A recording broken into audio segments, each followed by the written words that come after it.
와, 드디어 내일이다. 기분이 좀 묘한데? 그러게, 우리가 결혼한다는 게 실감이 안 나. 동원이 너도 그래? 실감은 안 나지만, 그래도 몹시 설레고 긴장되고 그래. 어쨌든 오늘은 푹 자. 그래야 내일 화장 잘 받지. 어, 동원 씨도 푹 자. 내일 봐. 결혼식 하루 전날. 누구나 한 번쯤 겪는 일이겠지만, 전 유난히 긴장이 되고 떨려서 쉽게 잠이 올 것 같지 않았습니다. 혹시 빠진 게 없는지 몇 번이고 확인하고 신혼여행 가방을 다시 풀었다가 싸고 사소한 일정까지 모두 체크하다가 문득 지난 시절이 주마등처럼 지나갔어요. 이제 겨우 30인데 얼마나 인생을 살았다고 새삼 돌아보게 되는지 참 만감이 교차했습니다. 사실 양가 상견례를 하기 전까지는 이렇게 빨리 결혼하게 될 줄도 몰랐어요. 그런데 막상 상견례를 하고 난 뒤 아버지가 갑자기 결혼을 서두르자고 하는 바람에 예식장이며 혼수, 예단을 준비하는 일련의 과정들이 마치 번갯불에 콩 구워 먹듯 정신이 없었거든요. 평소에는 금지옥엽 기른 외동딸, 누구 축이 아깝다고 하시더니 그냥 아버지랑 오래오래 살자고 하시더니 막상 예비 신랑과 인사하고 난 뒤에는 누가 쫓아오기라도 하듯 후딱 결혼을 해치우려고 하시는 겁니다. 아버지 성화에 못 이겨 결혼 준비를 시작했지만 처음부터 끝까지 무엇 하나 불편하거나 걸리는 것 없이 잘 끝났어요.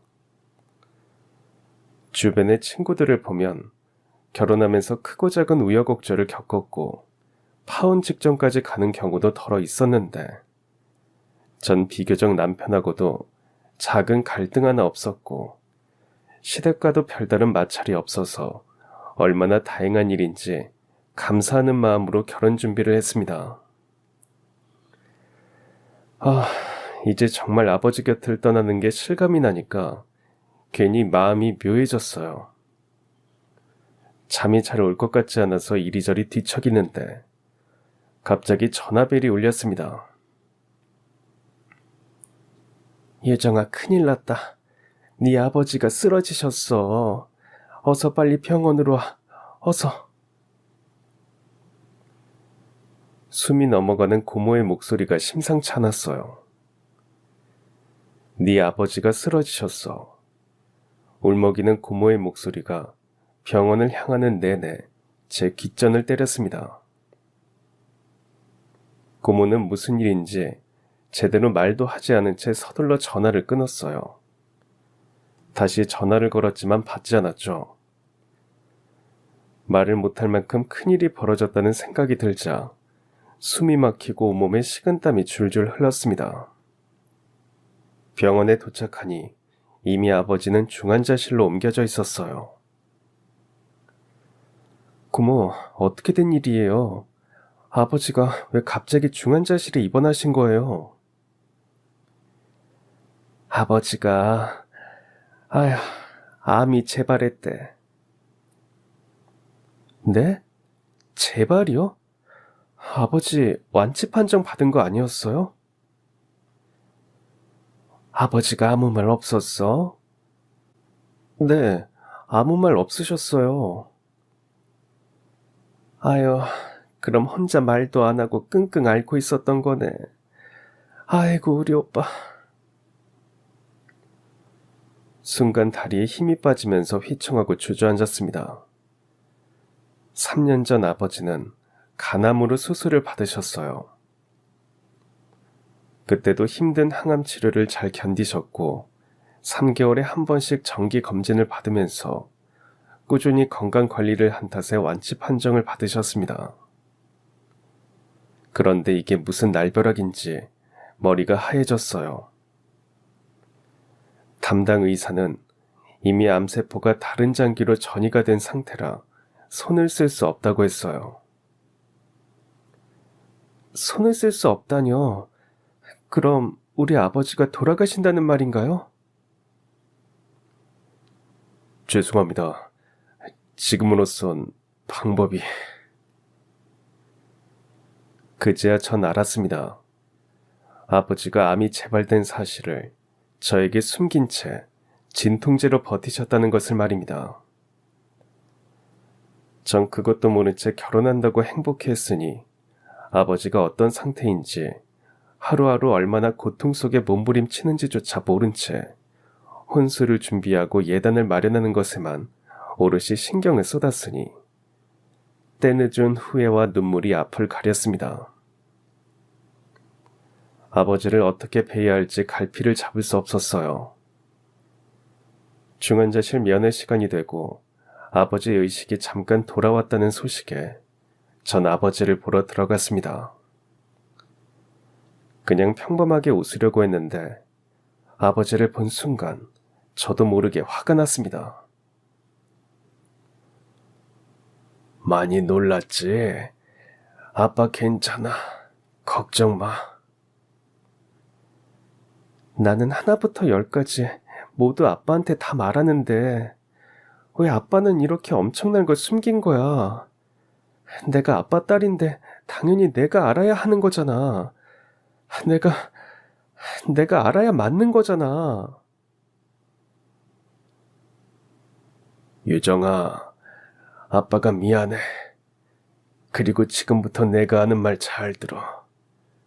무슨 일이 있어도 아무 생각하지 말고 내일 결혼식은 예정대로 해. 절대 미루지 말고, 절대. 지금 결혼식이 문제야? 아빠가 이러고 있는데. 아빠 괜찮아. 아빠 없더라도 꿋꿋하게 결혼식 해야 돼. 알겠지? 아빠가 왜 없어?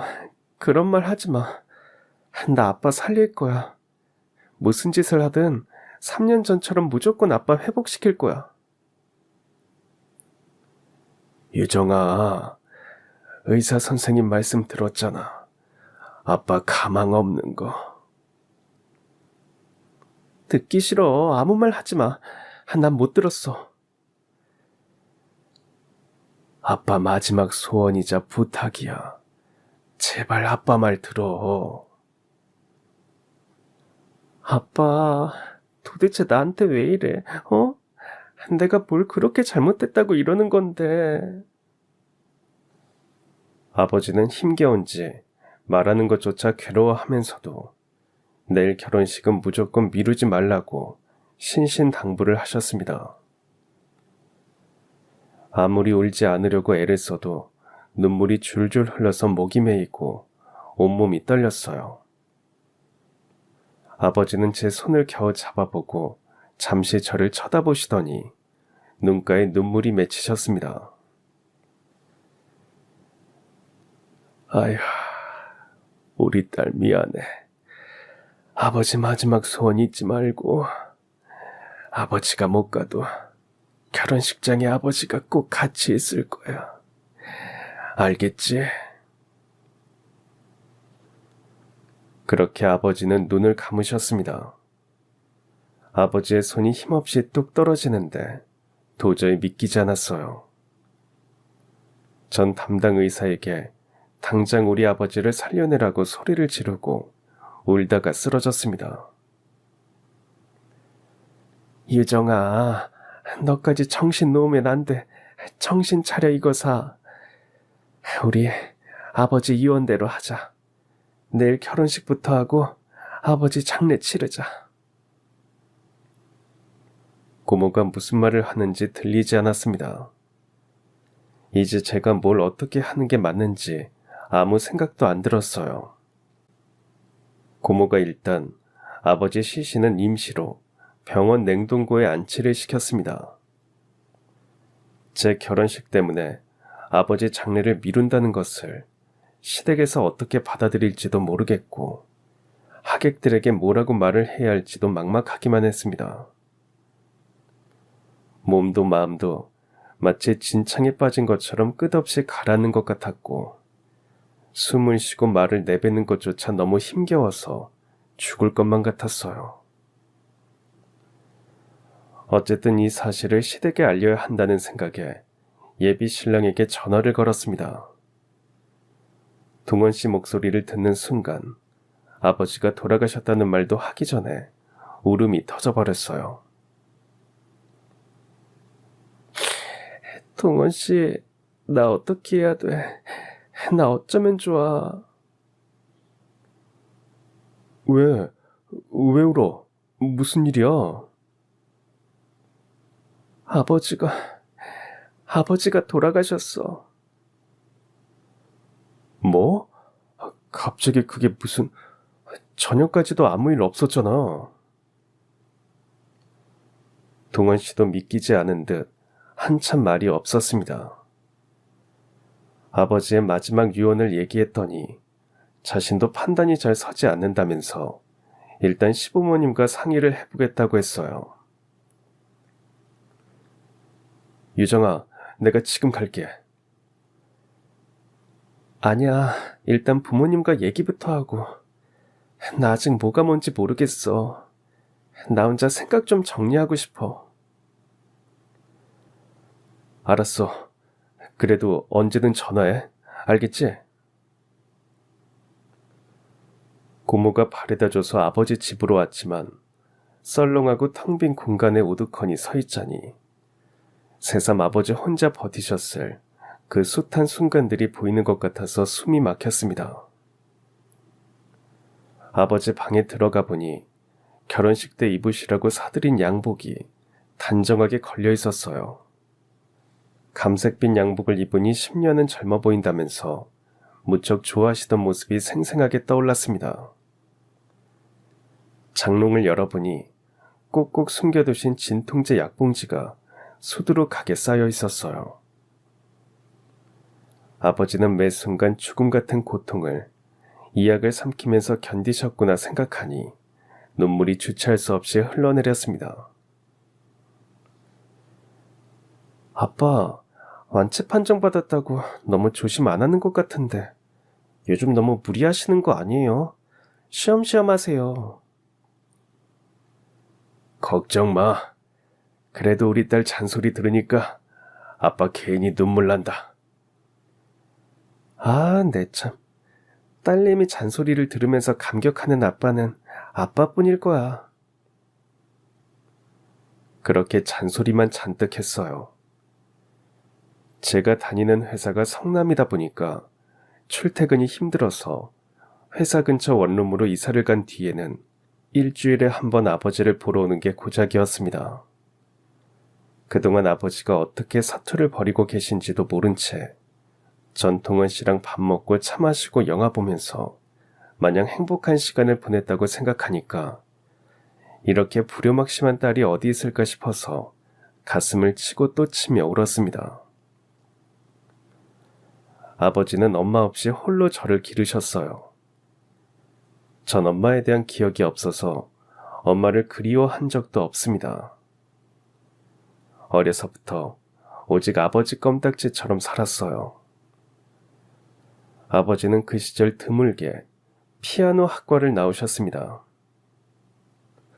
친가에서 아버지를 뒷바라지해 줄 형편은 아니었지만 아버지는 타고난 절대 음감이었고 한 번 음을 들으면 그대로 척척 피아노 건반을 두드리는 신동이었답니다.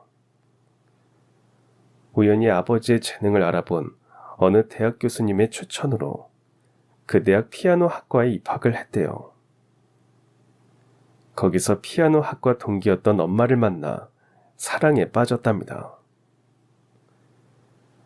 아버지는 섬세한 표현력과 감성으로 대회만 나가면 우승을 차지했지만 엄마는 매번 우승을 차지하지 못한 채 좌절을 했죠. 타고난 재능은 노력만으로는 도저히 따라갈 수 없다고 생각한 엄마가 아버지에게 개인 레슨을 부탁했고 아버지는 엄마를 위해서 모든 것을 다 쏟아붓듯 가르쳐 주었답니다. 그리고 언제부턴가 엄마도 대회를 휩쓸었대요. 두 사람은 졸업과 동시에 결혼을 했고 저를 낳았습니다. 하지만 엄마는 평범하게 애를 기르면서 사는 것을 거부했죠. 오직 자신의 꿈을 위해서 유학을 가겠다고 고집을 피웠고 아버지는 엄마를 위해서 자신의 꿈을 접고 유학을 보내주었습니다. 어린 딸을 키우면서 엄마 유학비까지 마련해야 했던 아버지는 혼자 고군분투했지만 한 번도 후회한 적이 없었답니다. 엄마가 자신의 꿈을 이루는 그날만 손꼽아 기다렸죠.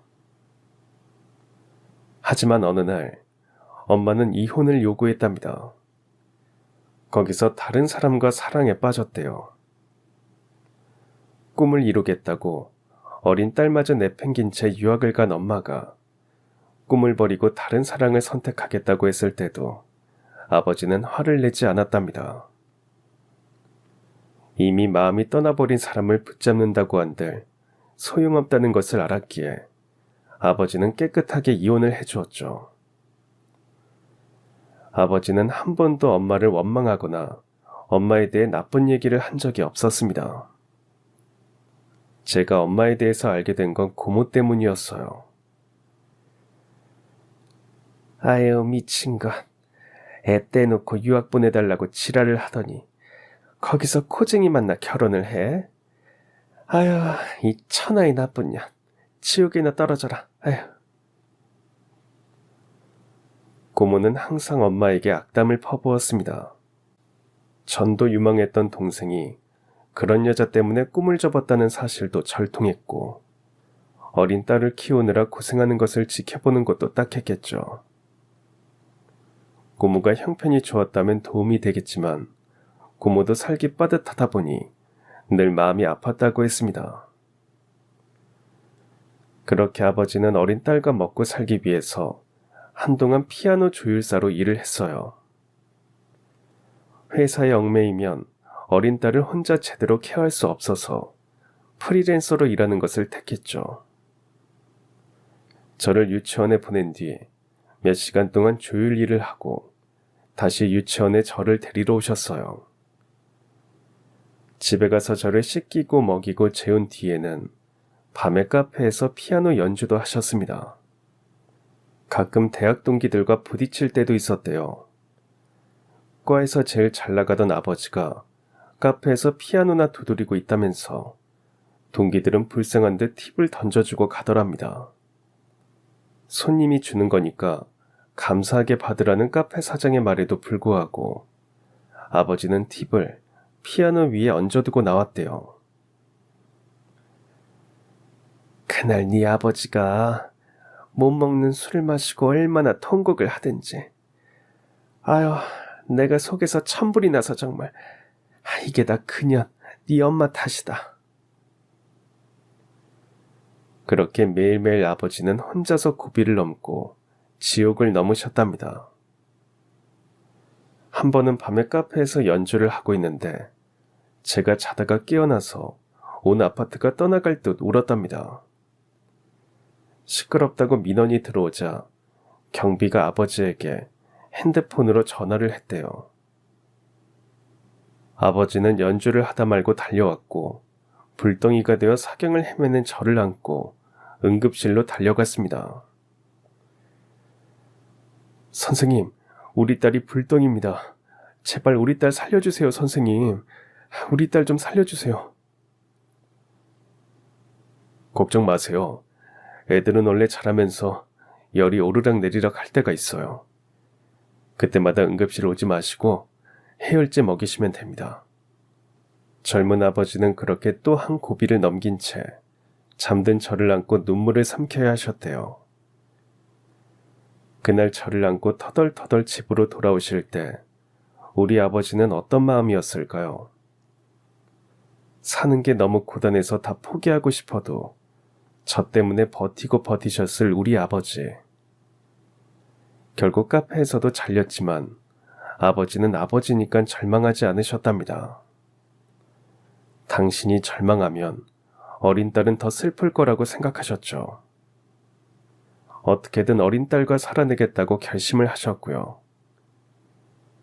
제가 학교에 들어간 뒤엔 아버지도 어느 악기 회사에 피아노 조율사로 취직을 하셨습니다. 좀 안정적인 직업을 가져야 딸을 잘 키울 수 있다고 생각하셨죠. 아버지는 아침에 항상 절 등교시킨 뒤 회사에 가셨어요. 제가 학교 수업을 마치고 학원에서 공부를 하고 돌아와서 숙제를 하고 있으면 정각에 퇴근해서 불이나 켜오셔서 저녁을 차리셨어요. 출퇴근하는 시간을 줄이시려고 회사 근처 아파트로 이사를 가실 정도였습니다. 가끔 회사에서 회식이 있어도 딸 때문에 안 된다고 유난을 떨어서 회사에도 딸바보로 유명했대요. 아버지는 아침마다 저를 깨우고 씻기고 준비물을 챙겨주고 오늘 입을 옷도 침대맡에 가지런히 정리해 두셨습니다. 처음엔 제 긴 머리를 닦느라 애를 먹기도 하셨죠. 삐뚤빼뚤 따라서 반 친구들에게 웃음거리가 되곤 했지만 전 오히려 아버지의 손길이 느껴져서 자랑스러웠어요. 하지만 제가 한 학년씩 올라갈 때마다 아버지의 머리 따는 실력은 점점 전문가 수준으로 변해갔습니다. 한 줄 닦기, 두 줄 닦기, 두 줄씩 따서 올림머리 하기, 하트 모양 만들기, 양 모양 닦기, 원반처럼 만들기 등등 거의 머리를 작품처럼 만들었어요. 이젠 친구들의 부러움과 감탄을 한몸에 받으면서 전 매번 아버지의 작품을 사진으로 담아서 기록을 해둘 정도였습니다. 그뿐만 아닙니다. 소풍 갈 때 우리 아버지 김밥은 완전 자랑거리였어요. 평범을 거부한 아버지 김밥은 오징어를 볶아서 김밥을 말기도 하고 계란말이를 통째로 김밥에 넣어 말기도 하고 샐러드를 넣기도 하면서 이른바 사막김밥으로 소문이 났고 너도 나도 하나씩 먹어보자고 할 정도였습니다. 사실은 김밥을 어떻게 싸야 할지 잘 몰랐던 아버지가 그냥 아버지식대로 만든 건데 그게 대박을 친 거였죠. 그렇게 딸의 모든 순간을 함께 하셨고 딸에게 모든 진심을 다 쏟으셨던 우리 아버지였습니다. 그래서 전 자라면서 단 한 번도 엄마에 대한 그리움을 느끼지 못했습니다. 아버지는 제가 친구들 엄마를 보면서 외로워할까봐 그 누구보다 정성을 다해 저를 기르셨어요. 아마 아버지 노벨상이 있으면 우리 아버지가 탔을 거라고 생각했습니다. 어느 어버이날에는 직접 아버지 노벨상을 만들어 드리기도 했어요. 그때 울컥하시던 아버지 모습이 지금도 생생합니다. 아버지는 가끔 저를 위해서 직접 만드신 곡을 피아노로 치면서 들려주셨는데 전 이상하게 피아노가 싫었습니다. 고모에게 엄마 얘기를 들어서 그런지 몰라도 그냥 싫었어요. 어쩜 엄마와 저 때문에 아버지가 꿈을 접을 수밖에 없었다는 나름의 죄책감이 들어서 그랬나 봐요. 또래 친구들이 한 번쯤 다 배우는 피아노 학원 근처에도 안 갔습니다. 아버지가 가르쳐 주겠다고 했을 때도 전 극구 고개를 저었어요. 대신 철이 들면서부터는 아버지의 짐을 조금이라도 덜어드려야 한다는 생각은 많이 했습니다. 아빠, 제발 칼퇴근 좀 하지 말고 회식해요. 그러다가 윗사람한테 미운털 박혀요. 승진도 못한다고요. 아빠 잘릴까봐 걱정도 해? 이제 제 걱정 좀 그만하시라고요. 저 혼자 집 청소도 잘하고 빨래도 잘하고 밥도 잘 차려 먹으니까 이제 제발 아빠 시간도 좀 가지시라고요. 그럼 아버지는 기분 좋게 회식을 하시고는 치킨을 사들고 오셨습니다. 회식에서 대충 밥을 먹어도 꼭 집에 와서 제가 차리는 저녁을 드셨어요. 고모 말로는 네 맛 내 맛도 없다는 된장찌개를 그렇게 맛나게 드셨습니다. 아마도 딸의 성의를 생각해서 열심히 먹어주셨던 것 같아요. 그럼 전 아버지의 성의를 봐서 다 식어 빠진 치킨을 맛나게 뜯으며 마주 앉아서 헤헤거렸습니다. 아빠, 이제 제발 내 걱정 좀 하지 마세요. 나 다 컸다고요. 에휴, 임마. 아버지한테 넌 언제나 애야 애. 이렇게 큰 애 봤어? 그래? 그럼 오랜만에 등 대고 서로 키재기 해볼까? 아버지와 저는 거울 앞에 서서 등을 대고 누가 더 크나 키재기를 했습니다.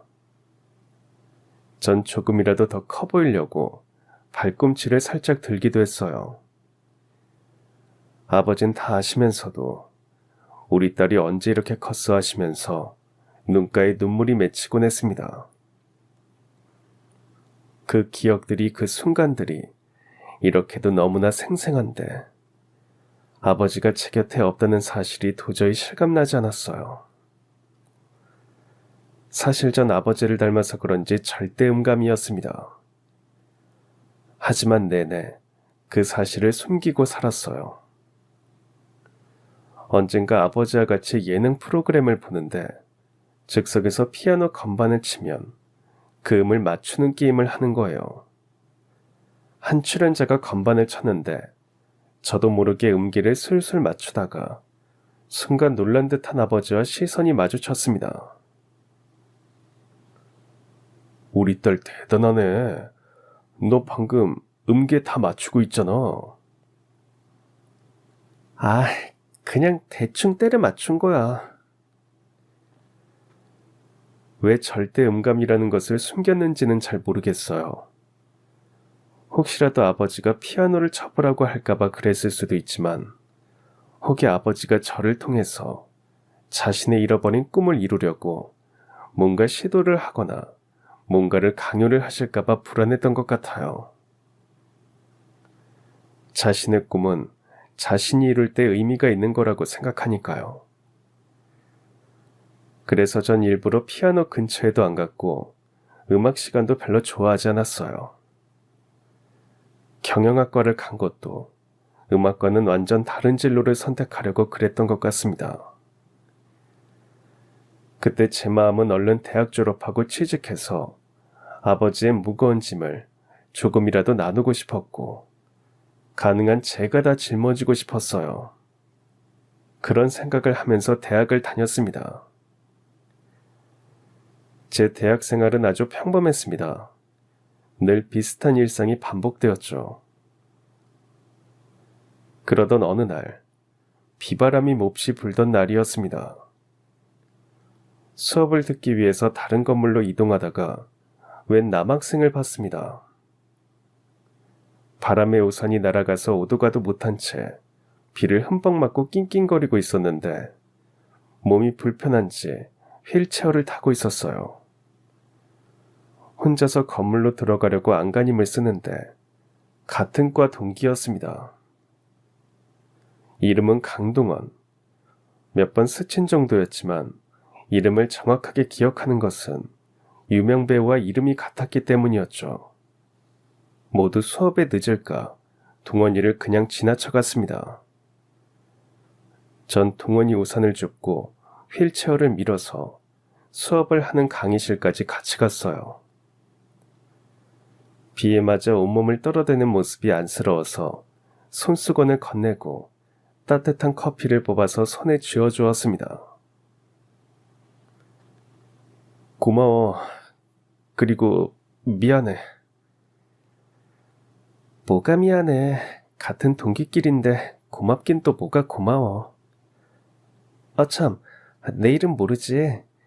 난 김유정이라고 해. 알아. 네가 처음 자기소개할 때 동백꽃 소설 쓴 작가 김유정하고 동명이인이라고 했잖아. 이름이 너무 평범해서 그렇게 소개해야 다들 기억한다고. 우와, 진짜 기억을 하네? 네 이름도 기억해. 강동원. 배우랑 이름이 같아서 기억하고 있었어.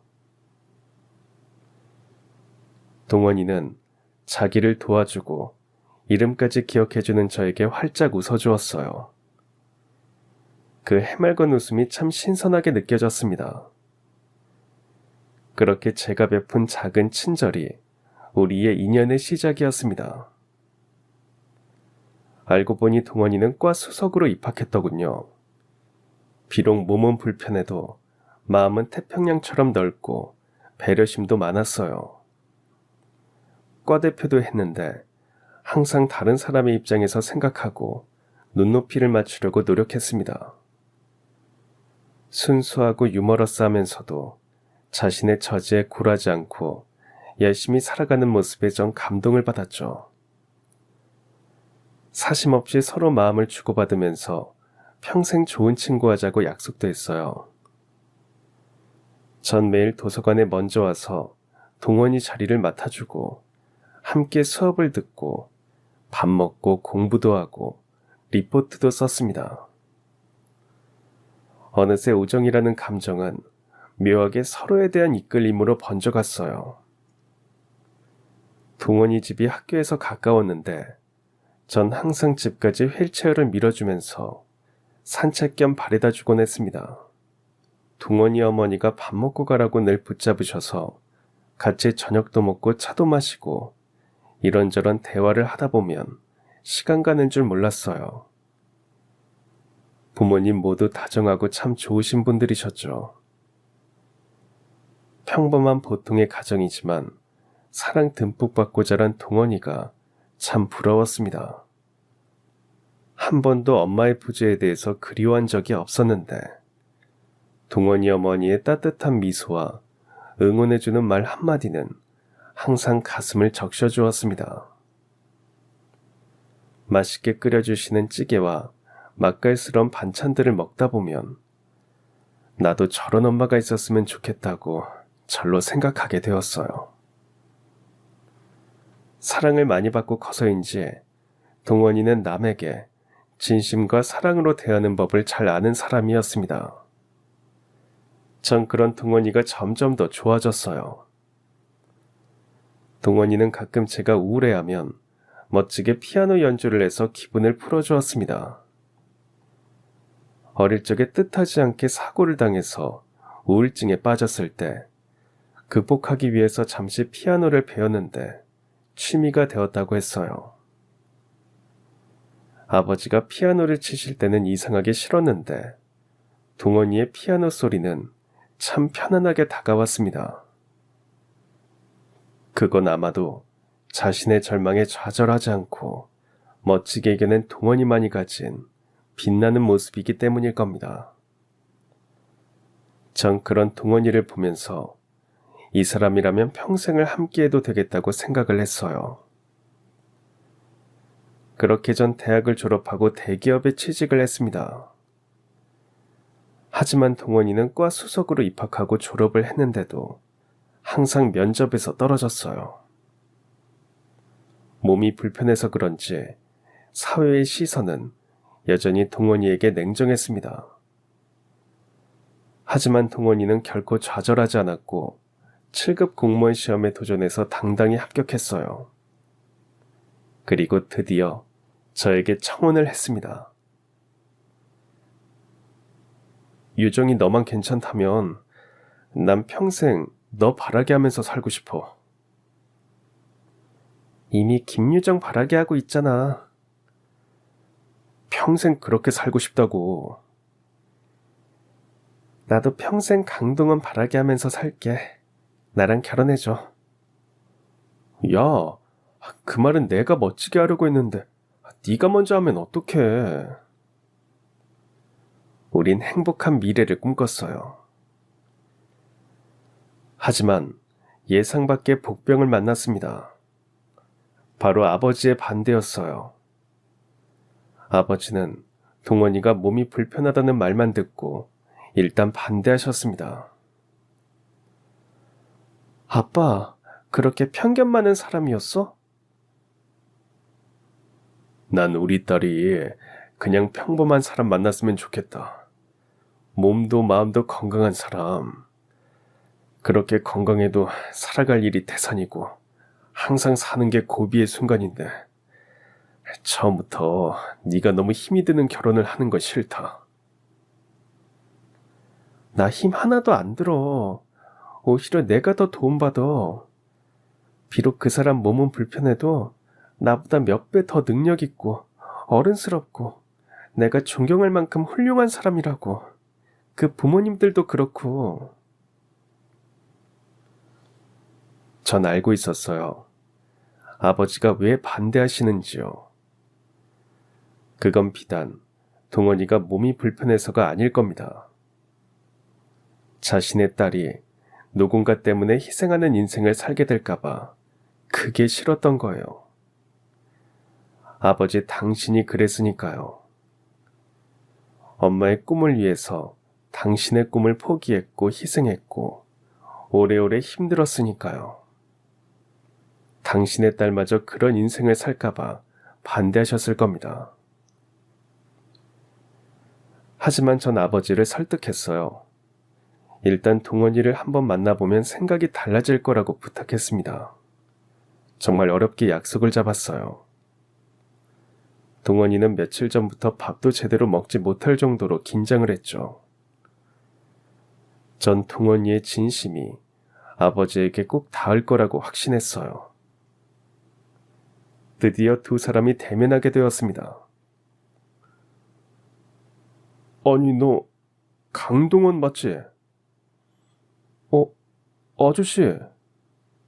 두 사람은 서로 보자마자 몇십 년치기 마냥 서로 끌어안고 격하게 인사를 나누었습니다. 오히려 제가 무안해서 할 말이 없었어요. 두 사람의 인연은 꽤 오래전에 시작되었답니다.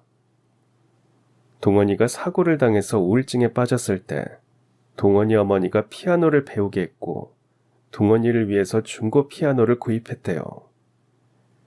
가끔 피아노 조율을 해주러 오던 분이 바로 아버지였답니다. 유정이 아버님이 아저씨인 줄 몰랐어요. 이야, 이런 인연이 다 있네요. 이야, 그러게. 난 이름이 비슷한 다른 사람인 줄 알았지. 세상에, 이게 얼마만이니? 그때가 벌써 10년이 더 넘었네요. 정말 이렇게 다시 뵙게 돼서 정말 기뻐요. 아저씨, 아니, 아버님. 그때 아버지는 피아노 조율뿐만 아니라 동원이의 마음도 조율해 주었답니다. 동원이는 항상 아버지께 감사한 마음이었고 인생을 살아가는데 큰 용기를 얻었다고 했어요. 그러다가 동원이네가 이사를 가면서 연락이 끊어졌는데 두고두고 아쉬웠대요. 언젠가 아버지를 만나면 감사의 마음을 꼭 전하고 싶었답니다. 그러고 보니까 이미 우린 서로를 모르는 순간에도 인연이었던 겁니다. 사람의 인연이 운명이 된다는 말이 새삼 실감났어요. 소식을 들은 동원이 부모님도 전화로 인사를 나누면서 너무 좋아하셨습니다. 이쯤 되니 누가 먼저랄 것도 없이 자연스럽게 상견례를 하게 되었고 결혼 준비도 하게 되었어요. 엄마 없이 결혼 준비를 하려다 보니 어디서부터 어떻게 해야 할지 난감했는데 고모가 도와주고 예비 시어머니께서 같이 다녀주시면서 이것저것 혼수며 예단을 골라주셔서 한결 수월하게 준비를 할 수 있었습니다. 아유, 우리 유정이가 어느새 이렇게 커서 시집을 다 가고 네 아빠가 어린 너 데리고 어떻게든 살겠다고 아등바등 하던 때가 엊그제 같은데 벌써 그 세월이 다 갔구나. 아유, 눈물 난다. 우리 고모 또 오시네. 고모 덕분에 별탈 없이 저 잘 컸어요. 항상 감사해요. 아휴, 내가 뭐 한 게 있다고. 이럴 때 엄마가 있어야 하는 건데. 엄마 소식은 들었어요? 애 버리고 남편 버리고 간 여자가 잘 살면 얼마나 잘 살겠니? 에휴, 천벌 받을 거야. 너무 그러지 마세요. 왜? 엄마라고 역성 드는 거냐? 아니요. 어차피 우리랑 아무 상관없는데 화낼 필요도 없고 생각할 필요도 없잖아요. 그러면서 전 어떤 엄마가 될까 잠시 생각도 했습니다. 엄마의 사랑을 제대로 못 받아서 혹시 저도 제 아이에게 좋은 엄마가 못 되면 어쩌나 괜히 조바심도 나고 그랬어요. 그런데 아버지가 갑자기 결혼을 좀 서두르자고 하시는 겁니다. 갑자기 왜요? 무슨 일 있으세요? 아니, 이왕 하는 건데 빨리 하자고. 아빠, 저 빨리 치우고 싶으세요? 아유, 그래. 딸은 호적 봐가면 끝인데 나도 이제 너 치우고 난 뒤 좀 편하게 쉴란다. 그래도 예식장 잡는 거 어려워요. 지금도 겨우 잡은 거예요. 하객들 모시는 건데 우리가 하고 싶다고 딱 그날로 정해서 못해요. 그래도 더 알아봐. 세상 천지에 늘린 게 예식장인데 설마 없겠냐? 그땐 몰랐습니다. 아버지가 왜 그렇게 결혼을 서두르셨는지를요. 나 빨리 치우고 싶냐고 농담처럼 물었을 때 왜 그렇게 쓸쓸히 미소 지으셨는지 그땐 정말 몰랐어요. 아버지는 암이 재발하고 혼자 고통을 참아가면서도 딸이 무사히 결혼하는 걸 보고 싶어 했을 겁니다. 제발 딸의 손을 잡고 예식장에 들어갈 때까지만 살게 해달라고 수도 없이 기도하셨을 겁니다. 우리 아버지는 그러고도 남을 뿐이세요. 아버지가 안 계시는 방에 혼자 앉아있자니 아버지의 모든 고통과 슬픔이 제 심장을 관통하는 것 같았습니다. 절대 결혼을 미루지 말라고 하신 아버지의 유언이 빈 공간 속에서 울림소리처럼 떠돌아 다니는 것 같았습니다. 이제 제가 아버지를 위해서 할 수 있는 건 유언을 들어드리는 것뿐이었습니다. 세상 사람들의 잣대에서는 이해가 안 될 수도 있지만 그런 건 중요하지 않았어요. 전 눈물을 닦고 새벽에 동원이에게 전화를 했습니다. 아버지 유언대로 결혼식 올리자. 미루지 말고. 그게 내가 아버지를 위해서 해드릴 수 있는 마지막 일인 것 같아. 그래, 그러자. 아마 아버님이 옆에서 우릴 지켜보고 계실 거야. 그러니까 우리 씩씩하게 울지 말고 기쁘게 결혼하자. 아버님 마음을 생각하면서. 알겠지? 그래. 내 생각대로 따라줘서 고마워, 동원아. 제 얘기를 전해들은 시부모님도 알겠다고 하셨어요. 시어머니는 전화를 해서 위로를 해주셨습니다. 유정아, 난 처음부터 네가 며느리가 아니라 내 딸이라고 생각했어. 그러니까 엄마하고 아버지 사랑 듬뿍 받고 잘 살아보자. 그래야 사돈 어르신도 편안하게 가실 거야. 네, 어머니, 감사해요. 시어머니도 저도 울음을 꾹 참고 서로를 위로했습니다. 여느 때와 다름없이 날은 밝았고 결혼식은 원래대로 진행되었어요. 신부 화장을 하는데 너무 눈이 퉁퉁 부어서 화장이 들뜬다고 메이크업 해주는 사람이 자꾸절 의아하게 쳐다봤습니다. 하지만 아무 말도 할 수 없었어요. 그냥 온몸이 자꾸 떨렸습니다. 누군가 조금이라도 툭 건드리면 눈물이 왈칵 쏟아질 것 같아서 입술을 꾹 무느라 목이 다 아팠어요. 동원이와 시부모님이 신부 대기실에 와서 절 꼭 안아준 덕분에 애써 무너지려는 마음을 세웠습니다. 문득 아버지가 왜 가까운 친지들만 모시고 스몰 웨딩을 하자고 했는지도 그제야 이해가 갔어요. 스몰 웨딩? 요즘 젊은 사람들 그런 거 한다면서 괜히 어중이 떠중이 오는 것보다 서로 모실 분들만 딱 모시고 하는 것도 의미가 있을 것 같고. 그렇긴 한데 아빠 맨날 본전 생각난다고 하셨잖아. 그동안 갖다 뿌린 결혼식 축의금만 수억이라면서 괜찮겠어?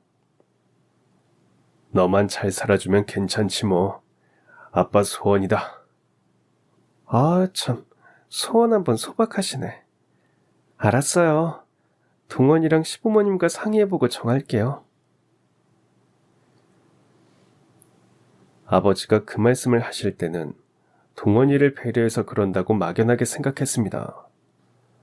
아무래도 결혼식에 친지들이나 지인들이 많이 오면 몸이 불편한 신랑을 두고 이런저런 말이 나올 게 뻔하니까 혹시라도 그런 말들이 동원이나 사돈댁에 들어가면 상처가 될까 봐서 스몰 웨딩을 하자는 줄 알았어요.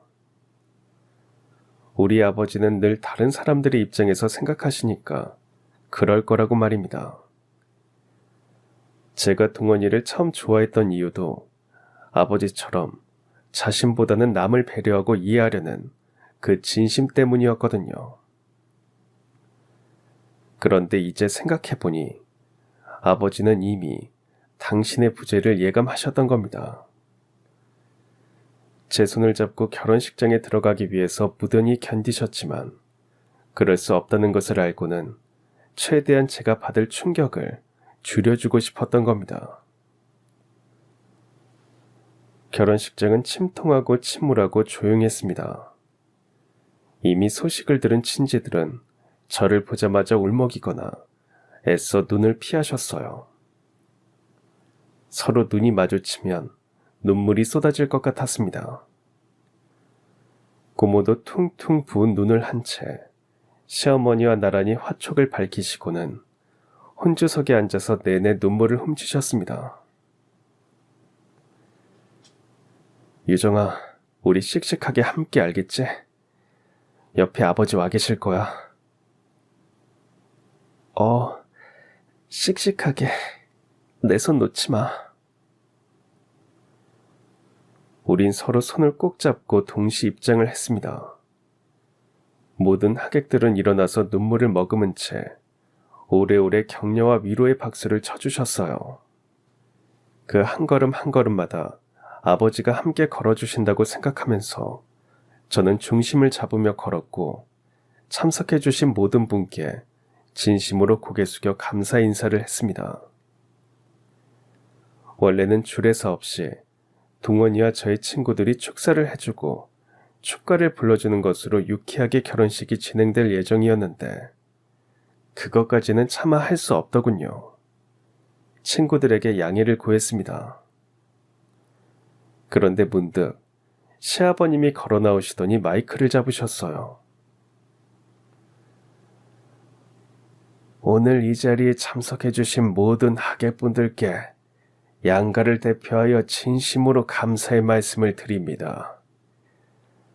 아시는 분은 다 아시겠지만 부디 오늘 새 출발하는 우리 며느리 아들이 축복 속에 행복한 가정을 꾸릴 수 있도록 많은 격려와 응원을 해주시면 힘이 될 겁니다. 그리고 사돈어른께서 생전에 영상을 남기셨습니다. 이 영상을 찍으면서도 저는 개인적으로 절대 이 영상을 트는 날이 오지 않기를 바랬지만 결국 이렇게 틀게 되었네요. 부디 사돈어르신께서 평안히 영면에 드시길 기원하면서 오늘 이 영상으로 결혼식의 모든 축사와 인사 말씀을 대신하겠습니다. 감사합니다. 아버지가 생전에 영상을 남기셨다는 사실은 정말 뜻밖이었습니다. 그 말씀을 하시는 시아버님의 눈가는 이미 촉촉하게 젖어 있었어요. 나중에 한 사실이지만 아버지가 떠나시기 전에 시아버님을 만나서 부탁을 하셨답니다. 예식장 전면에 아버지의 모습이 나타났어요. 며칠 새 많이 야위신 아버지가 먹먹한 눈빛으로 잠시 정면을 응시하시는데 이미 저는 눈가가 흐려져서 휘청했습니다. 사랑하는 내 딸 유정아, 이 영상을 녹화하는 지금 이 순간에도 나는 네 손을 잡고 결혼식장에 들어가는 상상을 한다. 혹시 이 영상을 보게 되면 너와 함께하지 못한 아버지를 부디 용서해주면 좋겠다. 오늘같이 행복하고 아름다운 날, 아버지가 옆에 없어서 정말 미안하고 오래 함께해주지 못해서 정말 미안하다. 그래도 내 대신에 네 손을 꼭 잡아줄 동원이가 있어서 얼마나 다행인지 모르겠다. 늘 나에게 힘이 돼주고 용기가 돼주고 웃음이 돼주었던 우리 딸 덕분에 아버지는 세상의 그 어떤 아버지보다 더 행복했고 늘 즐거웠다. 이제 너의 가족이 돼줄 시부모님과 남편에게도 나에게 했듯 그렇게 용기와 힘과 웃음이 되어주면 좋겠구나. 아버지는 걱정 안 한다. 따뜻한 햇살 같은 시부모님과 다정하고 밝고 아름다운 우리 사이가 있으니까 아버지는 마음 편히 갈 수 있을 것 같다.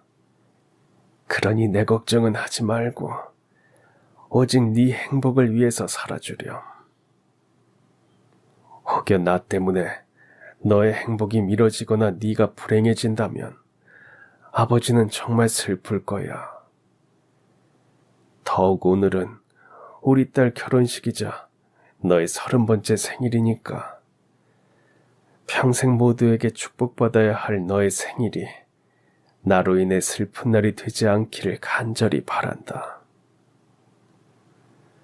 오늘 모이신 모든 분들 앞에서 아버지가 꼭 맹세하고 약속하고 싶었다. 저 하늘에 가서도 우리 딸 영원히 지켜주겠다고. 그러니까 우리 딸 웃으면서 새 출발하길 바란다. 널 키우면서 행복했고 기뻤고 가슴 벅찼던 그 마음 다 가지고 가니까 너도 오래오래 너의 새로운 가족들과 행복하고 기쁘고 가슴 벅차게 살다가 훗날 우리 하늘에서 다시 만나 또다시 아버지와 딸로 살자. 그때까지 아버지 하늘에서 기다릴게. 사돈어른께도 우리 딸 잘 부탁하고 갑니다. 그리고 우리 사위 동원아, 네가 내 사위여서 든든하다. 우리 딸, 이 아버지가 정말 사랑한다. 얇은 미소를 지으면서 손을 흔드는 아버지의 모습이 오래오래 저를 쳐다보았습니다. 이미 결혼식장은 울음바다가 되었어요. 그리고 전 그제야 다 알게 되었습니다. 아버지가 왜 결혼을 미루지 말라고 하셨는지 말입니다. 딸의 생일이자 결혼기념일이 당신의 기일이 되게 할 수 없다고 생각하셨던 겁니다. 평생 자신의 기일 때문에 축하받아야 하는 딸의 생일이 슬픔의 바다가 되지 않도록 아픔의 눈물 속에 지내지 않도록 배려하셨던 아버지의 깊은 마음이 제 심장을 타고 흘렀습니다. 시부모님과 남편은 눈물 범벅이 된 저를 꼭 안아주면서 달래주셨어요. 유정아, 이 아버지도 약속한다. 평생 널 내 딸처럼 사랑하고 아끼며 살게. 엄마도 약속할게. 우리 유정이 행복하게 가슴 벅차게 살 수 있게 많이 사랑해줄게. 내 아내가 되어주어서 정말 고맙고 사랑한다, 김유정. 하객들은 눈물로써 용기와 응원의 박수를 보내주셨습니다. 전 모든 분들께 다시 한번 깊이 머리 숙여 감사 인사를 올렸습니다. 그렇게 결혼식을 무사히 마치고 아버지의 장례식을 치렀습니다. 3일 내내 많은 분들이 아버지 가시는 길을 배웅하러 와주셨어요.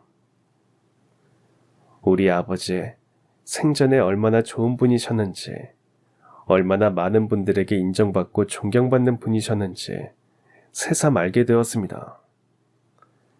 이런 분의 딸로 태어났다는 사실만으로도 전 충분히 행복한 사람이라는 것을 알았어요.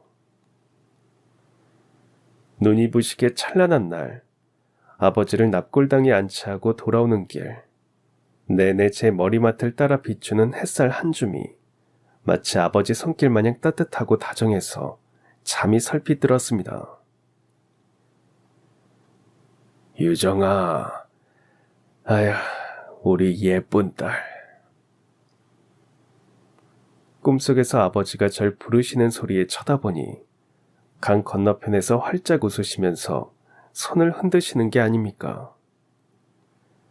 아버지를 따라가려고 넘실대는 강을 건너려는 순간 잠에서 깨어났습니다. 제 머리맡을 비추고 있던 햇살이 뉘엿뉘엿 서쪽 하늘로 사라지고 있었어요. 그렇게 환하게 웃으시는 모습을 보고 나니 제 마음도 한결 편안해졌습니다.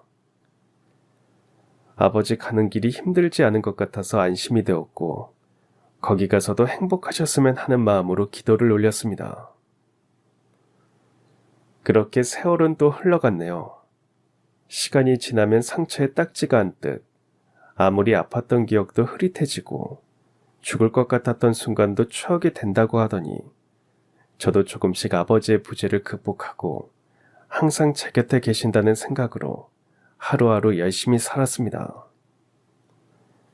신기한 것은 아버지가 꿈에 나오시면 항상 좋은 일이 생긴다는 겁니다.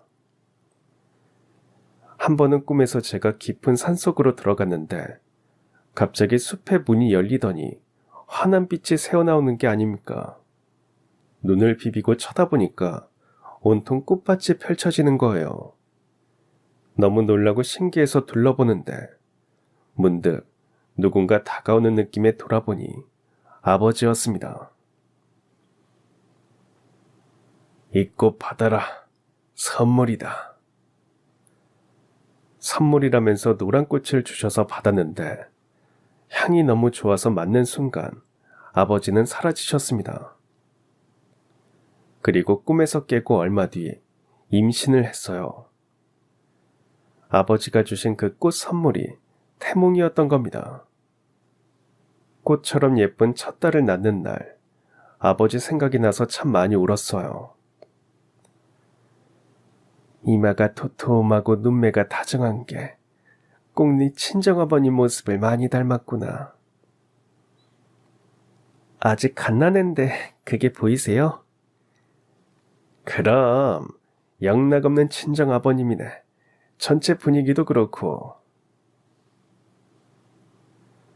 시부모님과 남편은 마치 아버지를 그리워하듯 그렇게 첫 딸을 애지중지 사랑하셨습니다. 첫 딸을 낳고 3년 뒤 어느 날 막 점심을 먹고 졸음이 와서 잠시 깜빡 졸았는데 꿈속에 또 아버지를 만났습니다. 아버지는 제 무릎에 빙그레 웃으시더니 문득 어딘가를 가리키시는 겁니다. 돌아보니 제가 연못 속에 서 있는 거예요. 발 아래로 커다란 잉어들이 한가로이 거닐더니 가장 실하게 잘생긴 잉어 한 마리가 갑자기 제 품속으로 쏙 들어오는 순간 놀라 깨어났습니다. 문득 날짜 계산을 해보니 심상치 않았어요. 역시 태몽이었습니다. 시어머님께 말씀드렸더니 아들이라고 좋아하셨어요. 그렇게 전 10달 뒤 아들을 출산했습니다. 아버지는 매 순간 든든한 수호신처럼 저를 지켜주시고 살펴주셨어요. 아이들도 무럭무럭 잘 자라주었고 시부모님도 건강하시고 남편도 무탈하게 일상의 일들에 감사하면서 살아갔습니다. 그리고 다시 10년이 흘렀어요. 해마다 아버지 기일이면 남편과 아이들, 시부모님과 함께 납골당을 찾아왔습니다. 우린 아버지께 하고 싶은 말들을 각자 돌아가면서 한 사람씩 얘기를 합니다. 사돈어른, 올해 제가 칠순입니다. 칠순날 제 옆자리 비워둘 테니 꼭 오셔서 약주 한 잔 드시고 가세요. 시아버님은 항상 아버지가 살아계셨다면 친구처럼 의지하면서 잘 지냈을 텐데 라고 말씀하시며 아쉬워하세요. 그래서 당신 칠순잔치에 초대하셨습니다. 사돈어른, 우리 유정이 셋째 낳겠다는데 이번에도 좋은 태몽 선물해 주세요. 전 사실 셋째 생각이 있어요. 두 아이 기르면서 엄마로서 더 많이 배우고 엄마라서 행복하고 그랬습니다. 그런데 모르겠어요. 시어머니가 셋째도 키워주시겠다고 하시는데 어머니 힘드셔서 어쩌려고 저러실까요? 할아버지, 제가 자라면서 점점 할아버지 닮았다는데 전 잘 모르겠어요. 제가 그렇게 닮았나요? 우리 딸은 사진으로만 할아버지를 봐서 어떤 분이신지 늘 궁금해합니다. 그런데 얼굴뿐만 아니라 우리 딸이 아버지를 꼭 닮은 게 또 있습니다. 절대 음감요. 딸은 피아노를 열심히 배우고 있어요. 아들과 남편은 쑥스러워서 그냥 사랑한다는 말로 대신합니다. 해마다 그래요. 하지만 그 어떤 말보다 진심이라는 것을 아마 아버지는 아실 겁니다. 그리고 저만 남았네요. 아버지, 다른 사람들은 어머니만 생각하면 그렇게 눈물이 난다는데 전 아버지라고 부르기만 해도 가슴이 먼저 울게 되네요. 아버지가 늘 절 지켜주셔서 항상 행복하게 잘 지내고 있어요. 너무나 훌륭하신 시부모님과 멋진 남편과 착하고 건강한 애들 곁에 우리 아버지도 계셨더라면 얼마나 좋았을까 상상합니다. 그래서 올해는 가족 사진 찍어서 가져왔어요. 우리 보고 싶을 때 들여다보시면서 행복하시고 외롭지 마세요. 사랑한다는 말로도 부족해서 이제 사랑한다는 말 안 할래요. 아버지 납골당 안에 가족 사진을 넣어둡니다. 아들이 사진 속에 활짝 웃고 있는 아버지 모습을 편집해서 넣었어요. 이제야 완벽한 가족 사진이 만들어진 것 같습니다. 거실 한편에도 액자에 넣어서 걸어두었습니다. 가족이란 새삼 한 방향을 바라보면서 손을 잡기도 하고 어깨를 쓸어안기도 하고 팔짱을 낀 채 함께 가는 운명 공동체라는 생각을 하게 됩니다. 그래서 전 이 소중한 가족을 더욱 사랑하고 잘 지키면서 열심히 살아가려고 해요. 물론 우리 아버지가 하늘에서 절 많이 도와주실 거니까요. 감사합니다. 그럼 지금까지 사연 들어주셔서 감사합니다. 사연이 재밌으셨다면 구독과 좋아요 부탁드려요. 감사합니다. 안녕히 계세요.